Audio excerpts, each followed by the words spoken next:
మీకు బ్రేక్ ఇచ్చింది కృష్ణవంశీ గారు కదా, ఖడ్గం తర్వాత నాకు తెలిసి మీరు ఒక సినిమా ఒక రెండు చేశారు.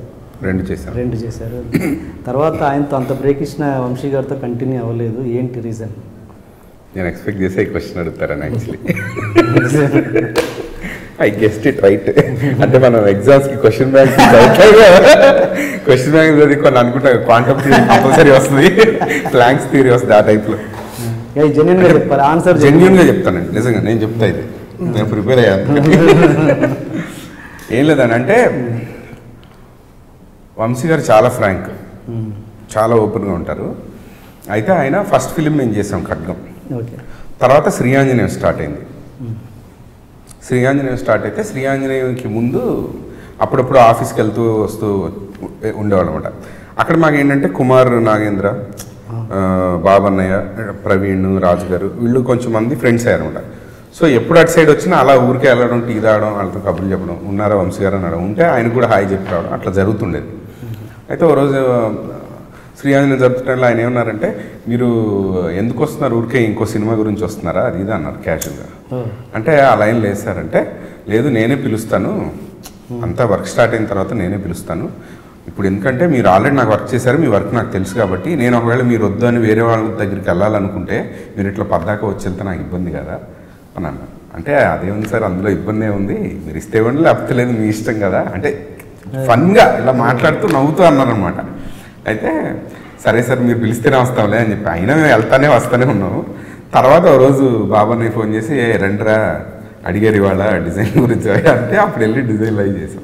తర్వాత చక్రం కూడా ఆయనే ఫోన్ చేసేదాకా మేము వెళ్ళలేదు ఇంకా. అప్పుడు అన్నారు కదా మళ్ళీ ఎందుకు ఏదో ఒకటి వేస్తారు కౌంటర్ అని చెప్పి సైలెంట్గా ఉన్నాం.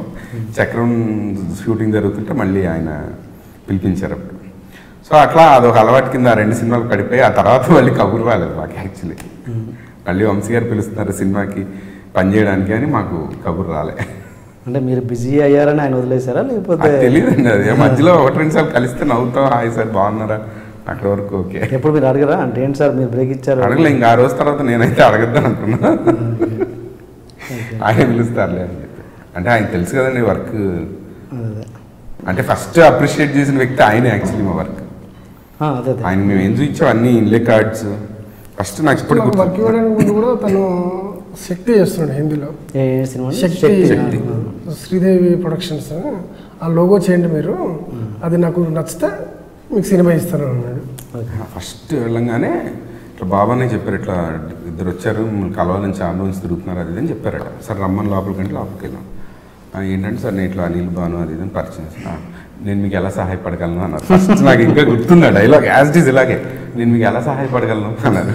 సార్ సహాయం కాదు సార్, మేము ఇది పలానా డిజైనర్స్ అది ఇది అంటే ఓకే అని నవ్వి అన్నీ చూశారు, ఇన్లే కార్డ్స్ అన్నీ చూసి. ఆ ఇన్లే కార్డ్స్లో కూడా ఇది కంపోజిషన్ బాగుంది, ఇది బాగుంది, ఈ కలర్ బాగుంది ఇట్లా చెప్పారు ఆయన. ఇది చూసి అంత ఇదిగా చూశారనమాట. చూసి బాగుంది కానీ ఈ వేరు పోస్టర్లు వేరు కదా, స్కేల్ మారిపోతుంది కదా, సో ఇక్కడ చేసినట్టు అలా చేయగలగాలి అని అప్పుడు ఆయన చిన్న సినిమా తీస్తున్నారు, అది అయిపోయింది యాక్చువల్లీ. అది చేయమని చెప్పారు ఫస్ట్. దీనికంటే ముందు మల్లెపువ్వు అనే సినిమా, దానికంటే ముందు కూడా ఈ శ్రీదేవి ప్రొడక్షన్స్ లోగో కావాలి, అదొకటి చేయండి, అది మీకు నేను ఓకే చేయను, అక్కడ ఆవిడ ఓకే చేస్తుంది, ఆవిడను బోని కపూర్ వాళ్ళు ఓకే చేస్తారు, అది ఓకే అయితే నేను సినిమా ఇస్తా అన్నారు. ఇదేంటి ఇష్టరా బాబు, ఈయనకి నచ్చి చేస్తే ఓకే, కానీ వాళ్ళు మనకు తెలియదు వాళ్ళకి ఏం కావాలి. ఇప్పుడు నేను మీతో ఇంటరాక్ట్ అయ్యాను అనుకోండి, మీకు ఏం కావాలనేది నాకు చిన్న ఒకటి వస్తుంది, ఒక ఐడియా.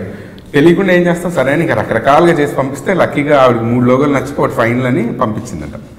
సో అక్కడ ఆయన మీరు పాస్ అయిపోయారా, ఒక లోగో ఓకే అయిపోయింది, చలో నేను సినిమా ఇస్తాను మీకు అన్నాడు అప్పుడు. తర్వాత అది స్టార్ట్ అయింది, అది ప్యాలెట్ అది ఇది అంతా చేసి చూపిస్తే బాగుందని నోటీస్ బోర్డులో పెట్టారు, డిస్ప్లే పక్కన ఉంటుంది ఇట్లా డిజైన్ అనిల్ అని బాగా అని పెట్టిన తర్వాత అది అప్పుడు మల్లి గారు వీళ్ళందరూ వస్తూ చూసి ఏడీలు అసిస్టెంట్స్ కదా వాళ్ళు చూసి అప్పుడు వాళ్ళు బాగుంది బాగా చేశారని అట్లా పరిచయం పెరిగింది, వాళ్ళతో మాట పెరిగి ఫ్రెండ్షిప్ అనమాట. ఈలోపు సినిమా అయిపోయింది, అది అయిపోయింది, వర్క్ ఆపేసేయండి అది ఇది అన్నారు. అది ఇప్పుడు చేతులే లేదా సినిమా అని న్యూస్ కూడా తెలిసింది. సార్ మళ్ళీ వెళ్ళి కలిసాం, సార్ ఏంటి పరిస్థితి అంటే, అయితే మల్లెపువ్వు సినిమాకి టైంలోనే ఆయన ఫోన్లో మాట్లాడుతుండేవాళ్ళు, ఖడ్గం ఇలా ఇదని ఎవరికి ఎక్స్ప్లెయిన్ చేస్తుండే ఇలాంటి సినిమా అలాంటి సినిమా అని చెప్పేసి. సార్ ఇంకో సినిమా ఏదో మీరు అంటున్నారు కదా అది కొంచెం అంటే, బాబాయ్ చాలా పెద్ద సినిమా, అది మీరు హ్యాండిల్ చేయలేరు, 3 యాక్టర్స్ చాలా కష్టం, మళ్ళీ అంటే కొత్త వాళ్ళు అదంతా నేను రిస్క్ చేయగలను కానీ ఖడ్గం ఇంపాసిబుల్, అసలు అది వేరే అన్నారు. అంటే లేదు సార్ ఒకసారి ట్రై చేద్దాం సార్ ప్లీజ్ సార్ చేస్తామంటే, సరే చేయండి బాగుంటేనే తీసుకుంటా, తర్వాత మళ్ళీ బాధపడద్దు, నాకు నచ్చి బాగుంటే తీసుకుంటా, లేదు అంటే తర్వాత సార్ నేను ఇంత కష్టపడ్డాను, నాకు ఇంత శ్రమ పడ్డాను ఇదంతా అంటే మాత్రం బాగోదు, అట్లా అయితేనే చేద్దామంటే మేము డీల్ అనుకొని ఇంకా స్టార్ట్ చేసాం అనమాట.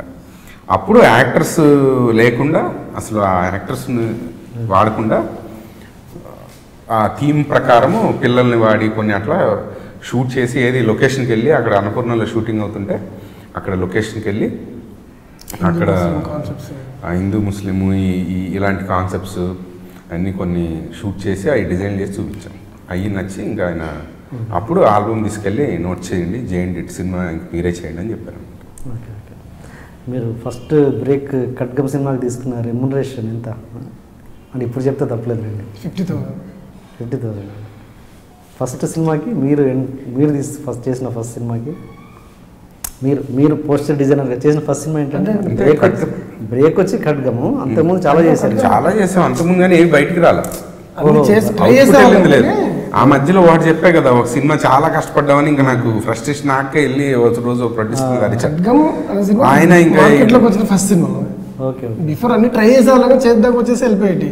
అవన్నీ మేము ఇచ్చినట్టు ఎదురు కట్నం లాగా 10,000 ఇస్తే ఖడ్గం ఒకటి 50,000. ఫస్ట్ అంతకుముందు ఒక ప్రొడ్యూసర్ గారితో నేను గొడవ పడితే ఆయన 20,000 25,000 ఇచ్చాను, నాకు గుర్తులేదు. Okay okay. ఇప్పుడు పబ్లిసిటీ డిజైనర్స్కి అవార్డ్స్ లేవు కదండి? ఉన్నాయా? లేవు. దాని గురించి ఎప్పుడు ఫైట్ చేయలేదా మీరు? యూనియన్ ఉందండి మాకు ఒకటి, పబ్లిసిటీ ఆర్టిస్ట్ యూనియన్. ట్రై చేస్తున్నారు, అంటే అందరూ రాశారు లెటర్స్ అన్నీ, మనకు తెలీదు. 24 క్రాఫ్ట్స్లో మాది లేదు కదా, ఇప్పుడు ఎక్స్ట్రా ఇంకో క్రాఫ్ట్ లాగా యాడ్ చేయాలి, ఏదో సమ్ ఇష్యూ అయితే ఉంది. రికగ్నైజ్ చేస్తే బాగుంటుంది, బట్ ఏమో చూడాలి. Hi, you are watching iDream Media. Please subscribe for more videos.